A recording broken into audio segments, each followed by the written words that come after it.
Masih banyak sekali orang percaya yang datang beribadah ke gereja, namun hanya menerima firman tapi tidak paham.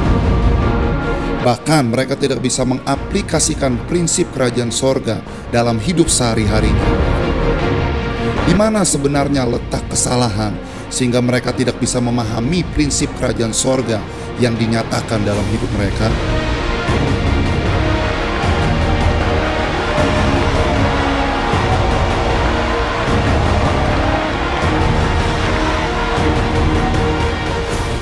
Nah, permasalahan terbesar adalah selama sekian waktu lamanya kita masih membawa pola dunia ini. Sehingga ketika hal kerajaan sorga disampaikan, sulit buat saudara untuk memahami. Kenapa konsep berpikir, sikap hati, gaya hidup sehari-hari, semuanya masih membawa pola dunia ini. Itu sebabnya Paulus memberikan penegasan, janganlah kamu menjadi serupa dengan dunia ini. Berubahlah. Alamilah transformasi, alamilah metamorfo, sehingga engkau akan bisa mengetahui apa yang menjadi isi hati Tuhan.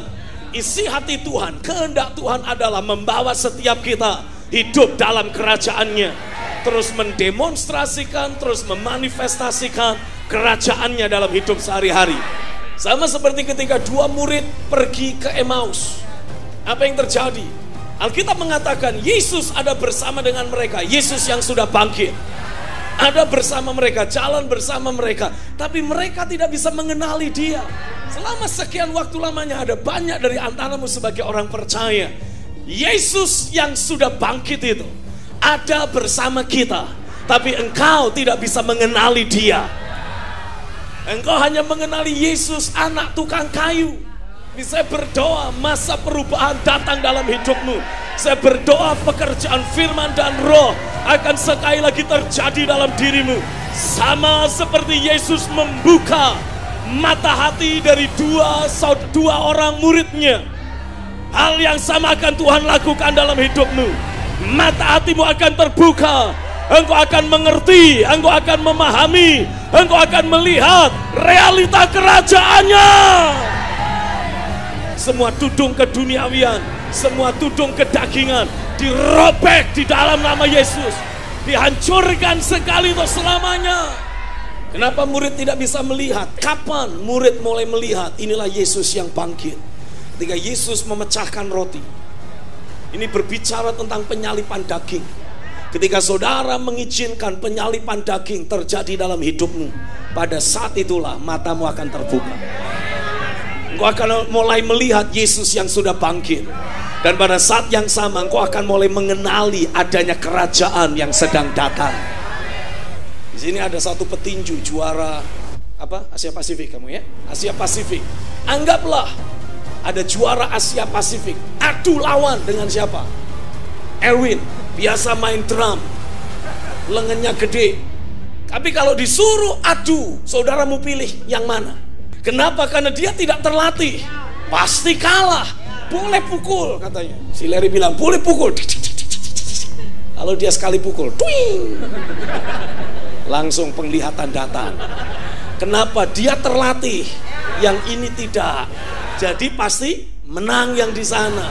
Kerajaan sorga sudah dinubuatkan akan menelan habis seluruh kerajaan yang ada di dunia ini. Otomatis engkau akan memilih kerajaan sorga. Sehingga engkau akan mulai mengutamakan, memprioritaskan, mencari terlebih dahulu. Karena engkau tahu pasti menang. Ini kerajaan yang tak tergoncangkan. Engkau rela membuang semuanya. Oh come on. Sekali mata hatimu terbuka, engkau bisa melihat perbandingan antara kerajaan dunia dan kerajaan sorga. Engkau akan menyadari ini jauh lebih berharga.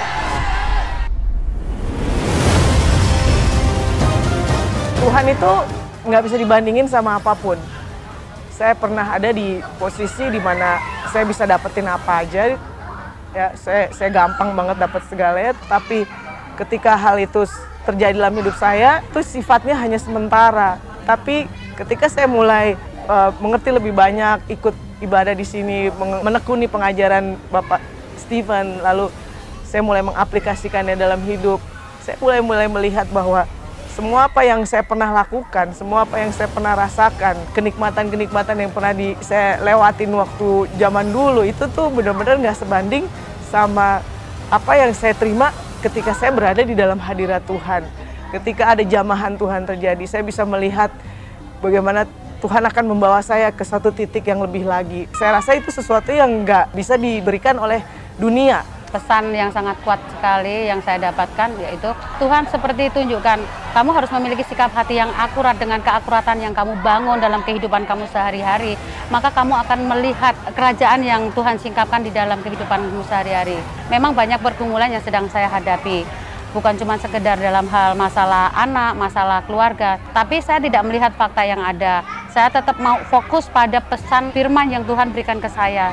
Karena dengan pesan firman yang Tuhan berikan ke saya itu menjadi kekuatan buat saya. Jadi kita tidak terfokus dengan hal-hal yang ada. Jadi saya berhasil untuk melewati itu semua. Tapi selama saudara tidak belajar menanggulangi ketergantungan terhadap mamon, dan selama saudara belum betul-betul serius menanam masa depanmu di dalam kerajaannya, engkau tidak akan menghasilkan buah. Benih yang jatuh di pinggir jalan sama sekali tidak menghasilkan apapun. Benih itu dicuri oleh si iblis. Kalau saudara tetap tidak memahami hal kerajaan sorga, akan seperti hanya dongeng belaka. Engkau hanya akan mendengar orang bersaksi mengalami Tuhan, orang bersaksi alami mujizat, orang lain bersaksi alami realita Tuhan. Engkau hanya mendengar dan hanya berkata, wow. Tapi kapan kau akan alami? I don't know. Tapi kau seringkali berkata, Pak, tapi kenyataannya aku tidak alami, aku tidak nikmati. Karena engkau tidak terhubung. Keterhubungan menjadi kata kunci yang sangat penting. Katakan, keterhubungan yang aku miliki dengan Tuhan, keterhubungan yang aku miliki dengan rumah rohani, keterhubungan yang aku miliki dengan Bapa rohani, memiliki pengaruh yang besar. Saudara tidak bisa bertanya, mana yang aku harus utamakan? Oh, harus dengan Tuhan. Engkau tidak bisa berkata yang paling utama adalah keterhubungan dengan Tuhan kalau engkau tidak bisa terhubung dengan sesama. Keterhubungan ini sangat penting buat saya secara pribadi. Saya seperti merasa diayomi di dalam rumah tersebut. Saya merasa diterima di rumah tersebut. Dan saya memposisikan diri saya sebagai anak di dalam rumah rohani tersebut. Dengan begitu, pertumbuhan rohani saya juga mulai akan bertumbuh. Sebelum saya menanamkan akar rohani saya di sini, saya merasa mengalami kayak stagnan kayak seperti itu dalam kerohanian saya. Tapi ketika saya mulai benih yang ditaburkan oleh The Stephen, setiap minggu kita terima dan itu pun setiap hari juga kita terima, maka pertumbuhan rohani saya mulai ada pertumbuhan. Tuhan mengendaki mata hatimu tertuju kepada Yesus. Apa tujuannya? Agar engkau mengalami ada realita kerajaan yang datang dalam hidupmu. Kenapa engkau harus meleburkan masa depanmu? Engkau memberikan hidupmu dalam kerajaannya, di dalam rumah Tuhan. Karena rumah Tuhan, gereja, adalah manifestasi dari kerajaan yang sedang datang itu. Kenapa Paulus mendorong engkau memberi dirimu diayomi seorang Bapa rohani, agar dinamika yang terbangun di tengah-tengah kita akan menjadi kebenaran, manifestasi kebenaran. Mungkinkah ada dari antara kita yang bisa menjadi lemah? Mungkin. Tidak ada jaminan kita akan kuat 24 jam 7 hari seminggu. Tapi ketika kita lemah, ada orang lain yang langsung angkat kuatkan kita. Itu adalah dinamika yang terbangun di dalam rumah ketika ada seorang Bapa rohani mengayomi di sana. Kadang-kala saudara doa lesu, capek mah, ikutlah PG. Jadi begitu di PG nggak lagi waraka syikra kata saudara seperti disuntik adrenalin, jadi seger hidup kembali. Wah, engkau kuat perkasa lagi. Berangkat PG, pulang PG, mana setan kau kebukin sekarang. Rohmu berkobar, rohmu menyala. Pastikan saudara menjadi orang yang gampang di-charge. Saya bersyukur lewat PG yang saya ikuti itu mulai terbangun kehidupan kerohanian saya. Waktu itu memang pertama-tama memang saya kelihatan juga agak malas-malas gitu untuk mengikuti PG itu. Ada 1 kali 2 kali bolong ada. Ada saja alasan-alasan itu. Tapi saya bersyukur dengan dorongan dari ketua PG maupun teman-teman PG saya pun menguatkan saya kembali. Seperti yang Stephen bilang pagi hari ini, kaki yang terpelecok supaya disembuhkan. Nah itu terjadi saya alami juga di dalam PG ini. Saya mulai rajin membangun hubungan persekutuan saya dengan Tuhan. Setiap pagi, setiap daily devotion yang Stephen bagikan, mulai saya renungkan, mulai waktu kalau kemarin-kemarin paling baca sebentar, seperti yang Stephen bilang, di scroll aja sudah selesai. Tapi setelah kita mulai menghidupi, rasanya kok pengen lagi, membaca lagi. Ada kesempatan, baca lagi. Itu yang mulai terbangun dalam kehidupan saya. Pergumulan sekeras apapun itu bisa saya lewati. Tantangan seberat apapun saya bisa lewati. Hati saya penuh dengan sukacita, damai sejahtera itu terus melingkupi hati saya. Terus terang, saya bukan orang yang bisa dekat sama orang. Saya bukan orang yang mudah untuk berteman, untuk dekat dengan orang. Tetapi di tempat ini saya bisa menjadi teman buat orang lain dan orang lain menjadi teman buat saya. Dan ketika ada kesulitan atau apa, saya bisa dengan terbukanya minta tolong dong doain aku karena aku lagi kesulitan ini nih. Kenapa ya aku kok susah untuk lakukan yang ini?